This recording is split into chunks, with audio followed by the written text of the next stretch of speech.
Hello, Duke Ike here. I wanted to talk about two advanced guard forms for polearm or axe. This is generally for anything that's two-handed, that's a hafted style weapon, like a polearm, a glaive, a Dane axe, two-handed hammer, etc. And So these are advanced because you have to be a little bit more careful what you're doing, and the gambling is a little higher based on trying to figure out how to block while you're trying to figure out how to hit. But here we go.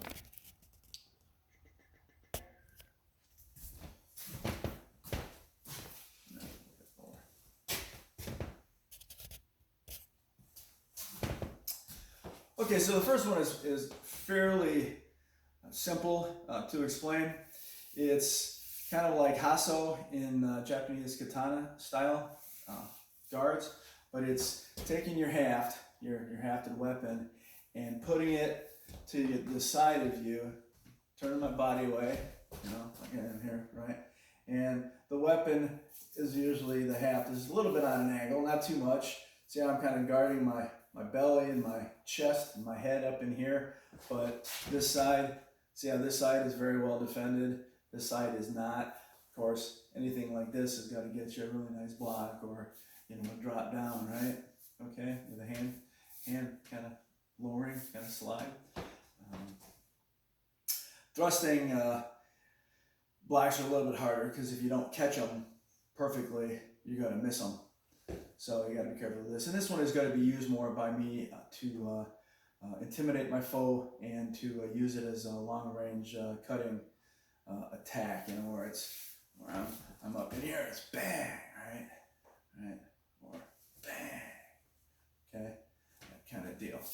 So that's a style of hubris for two-handed hafted weapons. Up in here, it can be here, where that head of that is really high. It can be lower too, where I've lowered it down in here. Generally, I'm usually about here though. So again, here, turn away.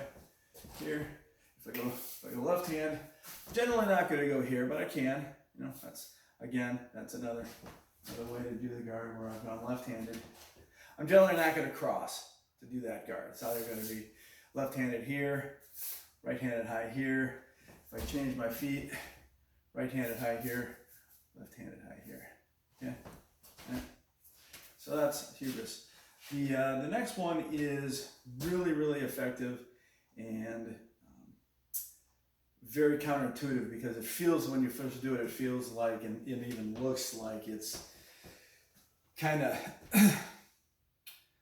not very effective, but in fact it is very effective.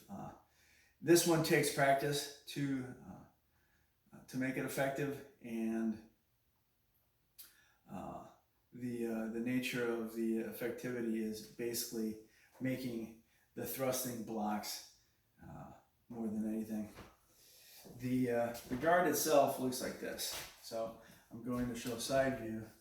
So I'm actually going to be here. So now, instead of it being like hubris where it's up here mostly for just chopping, it's down and in front of me. So now I have this end of this haft to sweep away any kind of thrust, and then the same hand as I do, I can cut, right? I mean, I can certainly cut there as well, but this gives me a really good, effective way to make blocks and cut right afterwards, right? And it's catching that farther out in here instead of up in here, right? Okay, and then the hand, generally don't want to be here, right? Because there's nothing to block with down here. This is kind of a big gamble. Wouldn't suggest doing that, but the top hand goes, and we're 18 inches, 2 feet apart from hands, whatever feels kind of comfortable for you. Not too close. You want to be able to manipulate that haft, fairly easily with the hands far enough apart to do that. A little farther is okay as well. The idea being that the farther this top hand gets underneath the head of that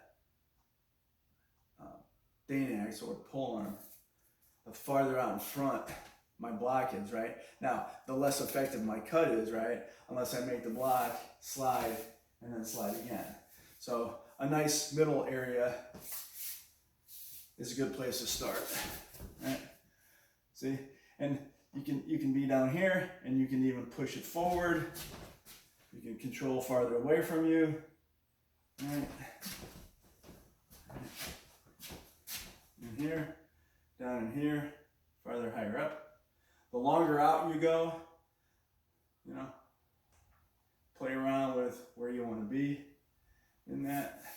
Let's start from like that middle kind of angled bottom point forward guard. Left hand will be the same way, just here. Right, left hand high. Okay.